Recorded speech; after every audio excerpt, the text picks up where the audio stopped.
सताए तो मदीना याद कर लेना, ना दिल को चैन आए तो मदीना याद कर लेना। বুঝতে পারছেন তো নাকি? কোন রকম দুঃখ আসলে, কোন রকম গম আসলে মদিনা ইয়াদ করবেন, তার মানে আমার রসুলকে ইয়াদ করবেন। জোরে বলুন সুবহানাল্লাহ। রসুলকে ইয়াদ করবেন মানে নবীর লাইফটাকে খেয়াল করবেন।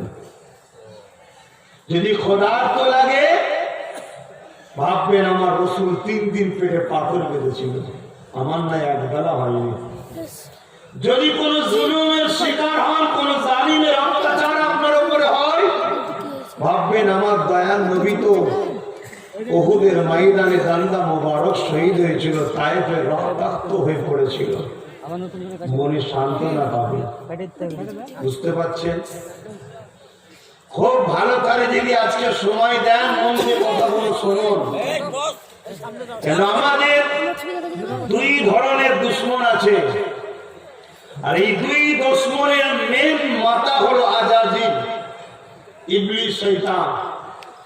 এই 2 দুশ্মনের একজন হলো প্রকাশ্য, যারা আমাদের জান মাল সম্পদ, আমাদের ঐতিহ্য, আমাদের একত্ববাদের উপরে যে বিশ্বাস, এইগুলো থেকে সরিয়ে তারা আমাদেরকে তাদের দাস দাসী রাখিল বানাতে চায়।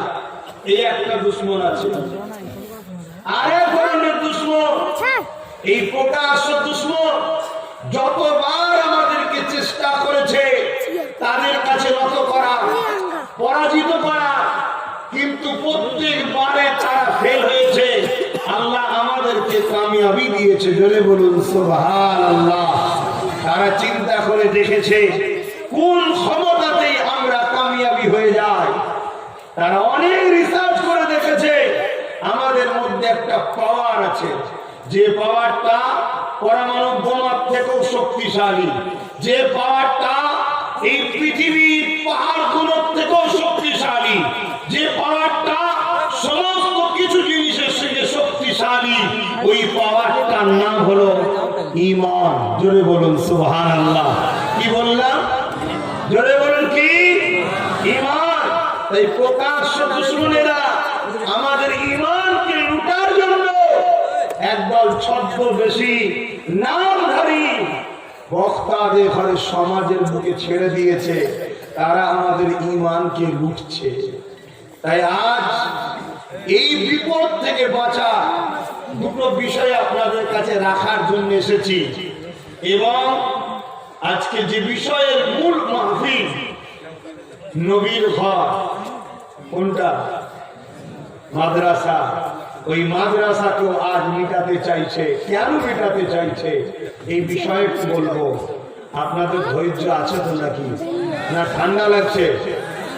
জি থাকবেন তো? 4টে বন্ধ থাকার কথা, থাকবেন তো? আল্লাহকে সাক্ষী রেখে বলে, হাত তুলে বলবেন তারা থাকবেন 4টে পর্যন্ত। যারা থাকবেন লম্বা করে হাত তুলুন 4টে পর্যন্ত। আপনারা যে কোনো 4টের আগে চলে যাবেন বলে হাত তোলেন, এখন যদি চলে যান, নাই হাফ রাস্তায় যাবেন, সমালোচনা হবে। এতে আমার কিছু হবে না, আপনারই আখেরাতের ক্ষতি হবে, আমার কিছু হবে। কথা বুঝে আসছে?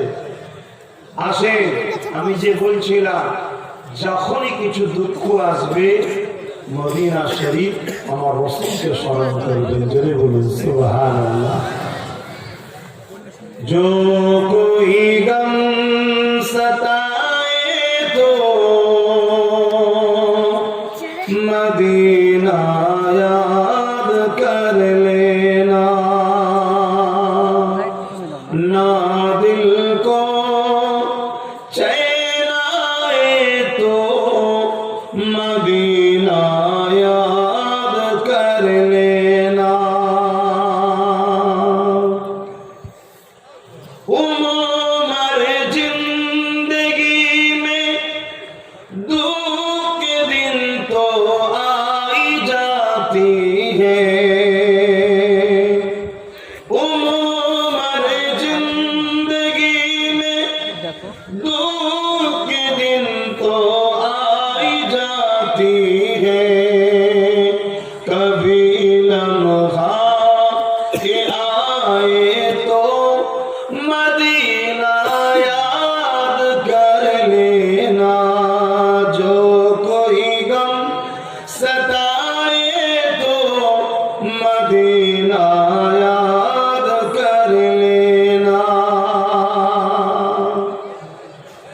सुना है मुश्किलों में कोई साथ नहीं चलते,